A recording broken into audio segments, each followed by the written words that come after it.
TRS అధినేత కేసీఆర్ రాజకీయాల్లో అపరచాణిక్యుడు అనడంలో అతిశయోక్తి లేదు. ఆయన శక్తియుక్తులు ఇప్పటికే చాలాసార్లు నిరూపితమయ్యాయి.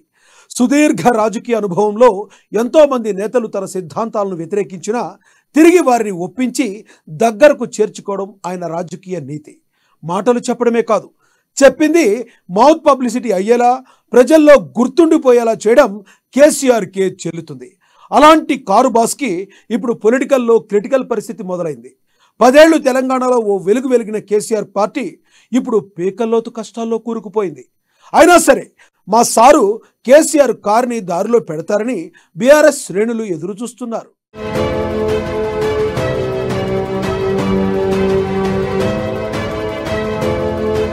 పీకల్లోతు కష్టాల్లో బీఆర్ఎస్. కేసీఆర్ పార్టీకి మళ్లీ పూర్వ వైభవం కష్టమేనా? 10 ఏళ్లు ఏకఛత్రాధిపత్యంగా పాలించిన బీఆర్ఎస్ దేశ రాజకీయాల కోసం టీఆర్ఎస్ బీఆర్ఎస్ గా మార్పు.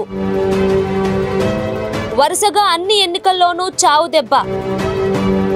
లోక్సభ ఎన్నికల్లో బీఆర్ఎస్ డిపాజిట్లు కూడా గల్లంతు. ప్రమాదంలో బీఆర్ఎస్, గత వైభవం కష్టమే. కేసీఆర్ ఫ్యూచర్ ప్లాన్ ఎలా ఉండబోతోంది?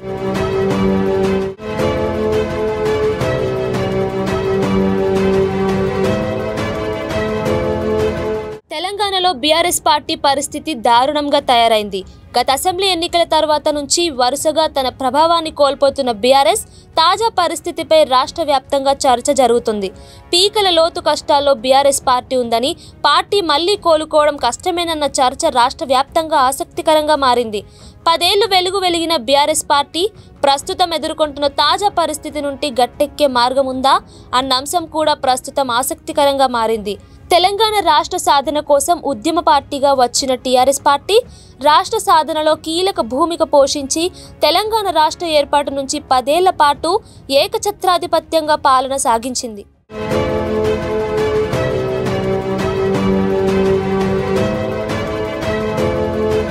తెలంగాణ రాష్ట్ర సీఎంగా కేసీఆర్, ఆయన తనయుడు కేటీఆర్ పార్టీని దూకుడుగా ముందుకు తీసుకువెళ్లారు. ప్రతిపక్ష పార్టీలను చావు దెబ్బ కొట్టేలా ప్రత్యర్థి పార్టీల నుంచి నేతలను ఆహ్వానిస్తూ ప్రతిపక్షాలలో కీలక నాయకులు లేకుండా చేసి తీవ్రమైన దెబ్బ కొట్టారు.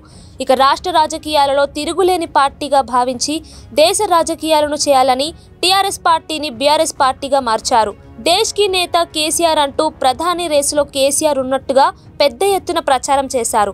ఇక 10 ఏళ్ల పాటు కేసీఆర్ పాలన చూసిన తెలంగాణ ప్రజలు గత ఎన్నికలలో ఊహించని విధంగా కాంగ్రెస్ పార్టీకి పట్టం కట్టారు. గత అసెంబ్లీ ఎన్నికలలో మాత్రమే కాదు, తాజాగా జరిగిన లోక్సభ ఎన్నికలలో, ఎమ్మెల్సీ ఉప ఎన్నికలలో సైతం బీఆర్ఎస్ పార్టీకి ప్రజలు ఊహించని షాక్ ఇచ్చారు.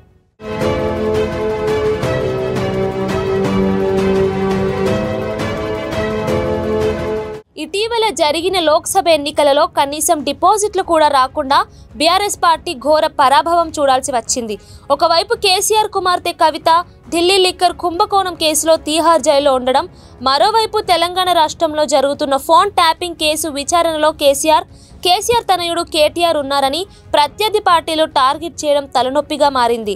రాష్ట్రంలో ప్రజలలో కూడా బీఆర్ఎస్ పార్టీ పట్ల ఆసక్తి లేనట్టు ఇచ్చిన ప్రజల తీర్పు వెరసి బీఆర్ఎస్ పార్టీ ప్రమాదంలో పడింది. అయితే ఈ ప్రమాదం నుండి బయటపడడం కష్టమే అన్న టాక్ కూడా వినిపిస్తోంది. ఏదైనా అద్భుతాలు జరిగితే తప్ప మళ్ళీ బీఆర్ఎస్ పార్టీ గత ప్రభావాన్ని సంపాదించలేదు అనేది రాజకీయ విశ్లేషకుల టాక్.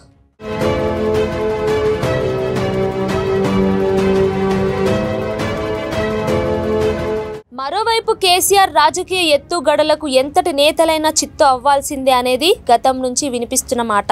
తనను తిట్టిన వాళ్లతోనే పొడిగించుకోవడం ఆయనకున్న నైజం. అయితే ఇలాంటి సమయంలో ఆయన పదునైన వ్యూహాలు సంధిస్తారని సమాచారం. కారుకు ఇవి తాత్కాలికమైన బ్రేకులేనని, కేసీఆర్ పూర్తి స్థాయిలో రంగంలోకి దిగితే టాప్ గేరులో దుమ్ము లేపడం ఖాయమేనని గులాబీ టీం చెప్తోంది.